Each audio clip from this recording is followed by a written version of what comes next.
Kita akan mencoba mengulik, mengupas tuntas, kira-kira apakah casing ini terbilang worth it atau enggak.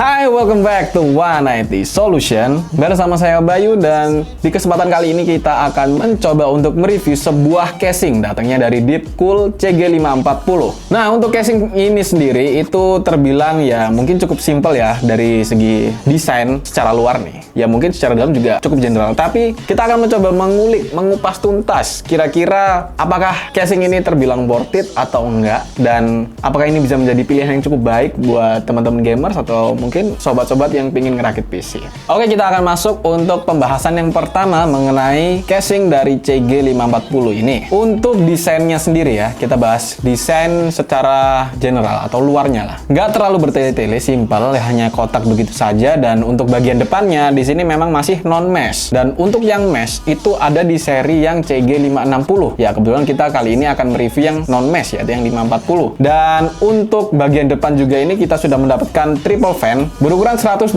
mm yang sudah ARGB. Di sini memang akan sedikit ngeboost teman-teman yang memang suka dengan kesan-kesan RGB dan juga ya cukup memikirkan tentang estetika dari PC rakitan kalian. Jadi di sini sudah cukup bagus. Untuk warnanya juga nggak terlalu kasar, nggak terlalu norak gitu ya bisa dibilang ya. Sehingga di situ bisa terbilang cukup bagus. Kemudian untuk bagian dari sisi samping casing ini itu sudah menggunakan tempered glass sehingga cukup berat juga terbilang ya, karena tempered glass sendiri cukup berat. Mungkin akan coba saya buka ya. Kita lihat, kalian kita intip untuk isiannya ya. Dan untuk membukanya sendiri di sini biasanya kan kalau yang pada umumnya ya diambil begitu aja, atau juga ada yang model pintu, dan kalau yang ini itu cukup ditarik ke belakang seperti ini kemudian diambil. Jadi dia ngelok, nggak akan mungkin jatuh ke bawah gitu ya. Jadi lebih aman ya. Karena memang terkadang itu ada beberapa kasus di mana ketika mencopot tempered glass itu karena nggak dipegangin jadinya jatuh. Oke, jadi seperti ini ya untuk tampilan dalamnya. Memang cukup simple dan cukup luas. Untuk ukurannya sendiri di dalam ini sepertinya juga bisa cukup sampai ATX ke atas. Kemudian untuk plate di bawah ini ya ini mungkin sekarang udah basic juga ya, udah banyak casing-casing yang menggunakan model seperti ini. Jadi kalau zaman dulu itu casingnya kan memang full sampai bawah ya. Kalau sekarang memang dibatasi oleh plate ini karena untuk tempatnya power supply dan juga untuk hard disk. Dan untuk SSD-nya itu akan nempel di belakang. Di sini tersedia untuk dua SSD SATA di belakang yang bisa menempel, dan juga dua slot hard disk di bagian bawah sebelah sini. Kemudian power supply di belakang, dan untuk power supply-nya sendiri lebar maksimalnya itu bisa mencapai 160 mm.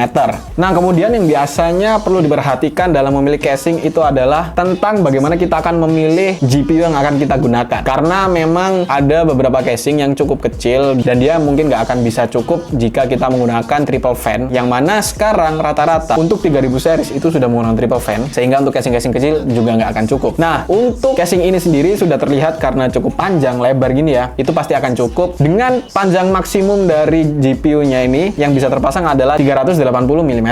Nah, kita juga akan coba ngomongin soal struktur fan yang ada di dalam sini ya, atau sistem pendinginnya. Dan mungkin tadi saya lupa mention kalau di belakang ini juga ada fan bawaan dari Deepcool ya, satu di bagian sini, dan juga di atas sini. Ini cukup panjang ya, dan di sini karena space-nya cukup lebar ya antara fan dari sini ke bawah sini, sehingga untuk CPU fan-nya sendiri itu bisa memuat hingga ukuran maksimumnya ada di angka 175 mm.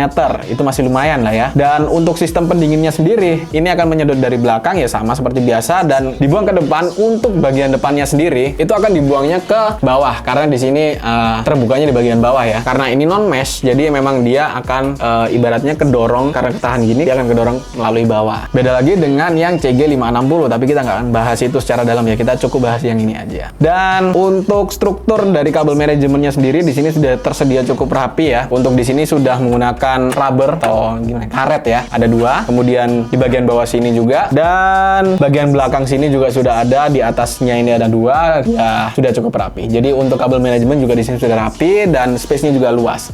Dan yang pasti karena ini space-nya luas dan ini cukup lebar, sehingga untuk airflow-nya sendiri juga terbilang cukup bagus. Oke, kayaknya itu aja ya untuk pembahasan kita kali ini. Emang cukup singkat ya untuk video kita kali ini, karena kita memang hanya membahas untuk casing saja. Ya mungkin sebelum kita tutup, kita akan coba pasang lagi ya tempered glass-nya ya. Mungkin buat teman-teman juga ya, yang belum seberapa kenal atau terbiasa dengan tempered glass seperti ini, yang dia di slide, perlu teman-teman perhatikan untuk nge-slide-nya sendiri. Di bagian bawah sini, itu sudah ada 2 space yang tersedia buat masuk kakinya dari tempered glass ini. Jadi ini masuk dulu ya dari bawah, kemudian ke atas, baru didorong. Jadi bukan dari yang mentok sini, baru didorong jauh situ, enggak. Jadi ada space-nya sendiri. Ya ini buat teman-teman yang mungkin masih belum paham ya. Jadi kalau yang udah paham ya udahlah ya.